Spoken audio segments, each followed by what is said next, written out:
Ferrari 488 Pista, l'a bien nommé, et non comme certains ont pu l'imaginer, un moment 488 GTO. Non, les versions GTO n'étant conçues que sur des modèles à motorisation V12, exception faite de la 288.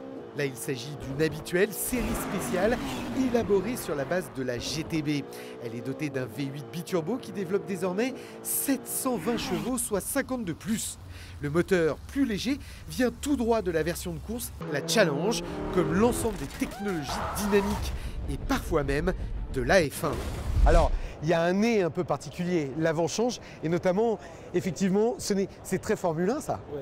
Ça, c'est un passage d'air qu'on appelle S-Duct. Ouais. Et ça, c'est vraiment l'expérience qu'on a eue sur la Formule 1, transférée sur cette voiture. On a déjà utilisé ça sur les voitures GT2 qui courent les Mans, par exemple.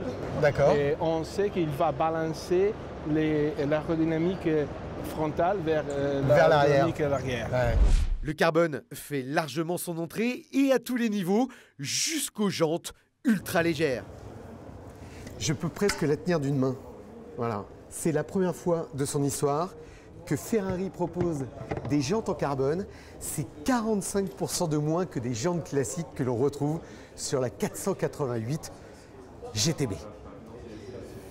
1280 kg, la belle de Maranello, soit 90 kg de moins sur la balance et des performances hallucinantes du genre 340 km/h, 2 secondes 85 exactement pour atteindre les 100 km/h et une performance prix encore plus élevée aussi, 291 710 € exactement, 2 années de production, 2 ans d'attente.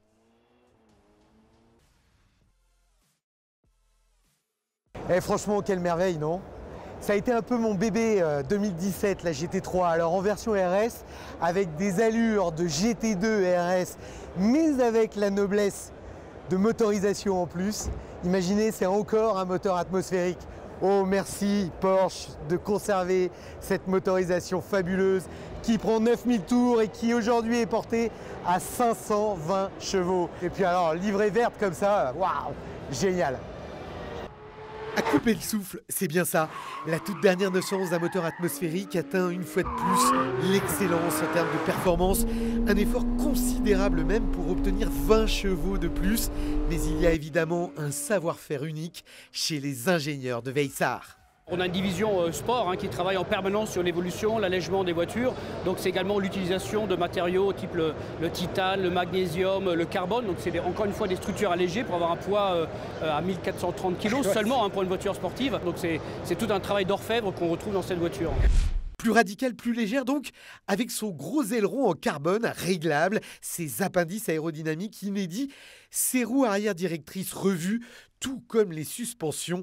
La 900 GT3 atteint les 312 km/h et enflamme le 0 à 100 km/h en seulement 3 secondes 2. Le tarif du joyau, 200 000 €. On l'attendait, elle est là, enfin, chez nos amis anglais McLaren, la Senna. Le constructeur de Formule 1 et de super sportifs souhaitait rendre hommage à son pilote fétiche, le légendaire Ayrton, triple champion du monde, à travers un nouveau modèle totalement hors norme. Une Ultimate Series, la deuxième après la P1, fort d'un V8 biturbo de 800 chevaux et capable d'atteindre les 340 km/h. 50 modèles ont été déjà conçus, il y en aura 500 au total, dont quelques-unes comme cette incroyable série spéciale. Une version tout en carbone. Alors la voiture coûte déjà 930 000 €. Et bien là, il faudra rajouter 350 000 € pour pouvoir l'acquérir. Pour une McLaren, là, j'en tombe. Et comme chez McLaren, on ne fait jamais les choses à moitié. Il y avait ici à Genève une super surprise, une super Senna, une super GTR, un modèle de course exclusivement dédié aux clients McLaren qui vont pouvoir goûter aux joies des 825 chevaux. Tout ce que vous pouvez voir ici dans cette voiture a été développé pour améliorer les appuis aérodynamiques, aussi bien à l'avant qu'à l'arrière, jusqu'à 1000 kg d'appui pour rendre les performances de la Senna encore bien meilleures. Tout provient de la compétition. Les 75 modèles prévus sont déjà, paraît-il, tous vendus.